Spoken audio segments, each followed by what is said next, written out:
Hello guys. तो आज मैं आपको chapter 4 class 10th quadratic equation के जो जो भी बेसिक कॉन्सेप्ट्स हैं वो आपको समझाऊंगा। ये आपके बोर्ड में हेल्प करेंगे।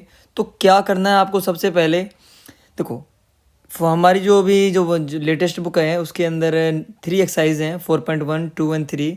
4.1 में सबसे पहले आपको क्या करना है, आपको आइडेंटिफाई करना है कि ये हमारे पास क्वाड्रेटिक इक्वेशन है या नहीं है। आपको सिंप्लीफाई, आपको आइडेंटिटीज़ को यूज़ करना है कि आइडेंटिटीज़ का यूज़ करने के बाद अगर आपके पास मैक्सिमम पावर 2 आती है, अगर आपके पास मैक्सिमम पावर 2 आती है, it means that is a quadratic equation. अगर आपके पास मैक्सिमम पावर 3 आती है तो वो क्वाड्रेटिक नहीं होगी, वो क्यूबिक होगी। और अगर आपके पास सिंपल पावर 1 होती है तो वो आपके पास क्या रहेगी, लीनियर रहेगी। तो 1 मार्क्स में से क्वेश्चन आपको पूछा जाएगा एमसीक्यू में।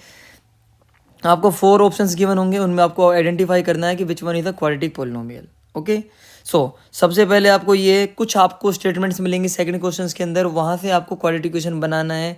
तो उनको आपको सिंप्लीफाई करना है, जैसे एज का क्वेश्चंस हो गया या फिर train time and distance speed वाले जो क्वेश्चंस हैं वहाँ से बनेंगे। एज के क्वेश्चंस में आपको क्या करना है, अगर आपके पास एगो और बिफोर हो, एगो एंड बिफोर अगर आपको गिवन है तो आपको अप्लाई करना माइनस। अगर इसके अलावा आपको आफ्टर गिवन हो, फ्रॉम नाउ गिवन हो, लेटर गिवन हो, हैंस गिवन हो, हर केस के अंदर आपको क्या यूज़ करना है, प्लस यूज़ करना है। ओके, तो ये आपका सबसे ज़रूरी है। उसके बाद आपकी जो 4.2 एक्सरसाइज है उसके अंदर जो फर्स्ट क्वेश्चन है वो सेम क्वेश्चन आपको बाई फैक्टराइजेशन मेथड, जो हमने सेकंड चैप्टर पोलिनोमियल के अंदर फर्स्ट क्वेश्चन में किया था जब हमने जीरोस फाइंड किए थे, सेम आपको वो अप्लाई करना, मिडिल स्प्लिटिंग से आपको अप्लाई करना है। ओके, नाउ इसमें जो सबसे इम्पोर्टेंट बात है वो है डी। जो डिस्क्रिमिनेंट होता है उसको कैसे चेक करें, डी हमारे पास जो होता है b² - 4ac। ओके, तो इसकी हेल्प से हम कैसे सोल्व करेंगे क्वेश्चंस को वो हमें देखना है। ओके, तो सबसे पहले हमारे पास जो क्वाड्रेटिक इक्वेशन है ax² + bx + c, ये हमारे पास जो इक्वेशन है इसको क्या करना है आपको, सबसे पहले आपको यहाँ से x² का जो कोफिशिएंट है दैट इज़ a, x का कोफिशिएंट है वो b होगा, और जो सिंपल है जिसके साथ ना हमारे पास x है ना हमारे पास x² है, वो हमारे पास क्या होगा, c होगा। ओके, तो अब आपको कैसे चेक करना है, 3 कंडीशंस होंगी। अगर d हमारे पास आता है <0 तो इसका मतलब होगा कि जो d की वैल्यू अगर आपके पास नेगेटिव आती है तो उस केस में रूट्स हमारे एग्जिस्ट ही नहीं करेंगे, रूट्स हमारे एग्जिस्ट ही नहीं करेंगे तो हम उनको सोल्व नहीं करेंगे। Roots do not exist, so we can't find them. Okay, second condition हमारे पास होगी, अगर डी हमारे पास 0 के इक्वल है तो क्या होगा, मीन्स इस केस में रूट्स एग्जिस्ट भी करेंगे और इक्वल होंगे। रूट्स एग्जिस्ट होंगे और क्या होगा, इक्वल होंगे, मीन्स जो भी हमारे पास 2 रूट्स निकलेंगे दोनों रूट्स हमारे पास इक्वल होंगे।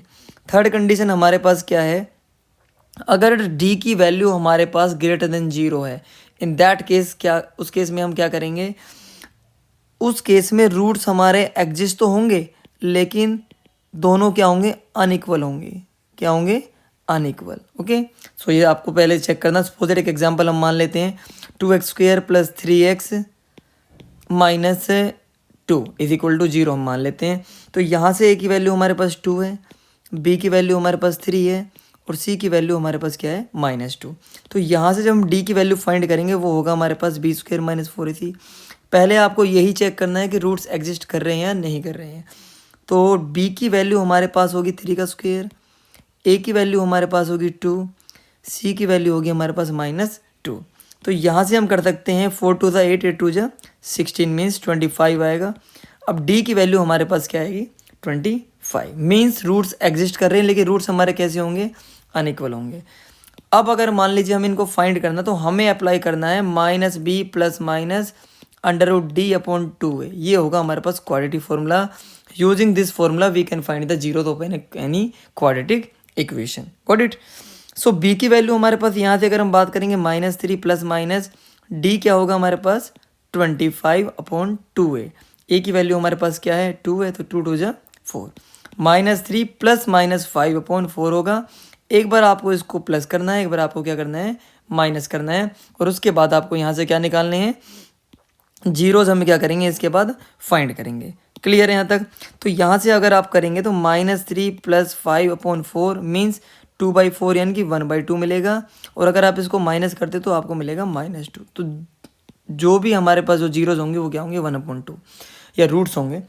अब इसमें क्या करना, आपको वेरीफाई अगर करना हो तो इन्हीं रूट्स को आप इस इक्वेशन के अंदर पुट करके चेक करोगे तो आपको वैल्यू क्या मिलेगी, जीरो आएंगी। मीन्स ये इसी के रूट्स है।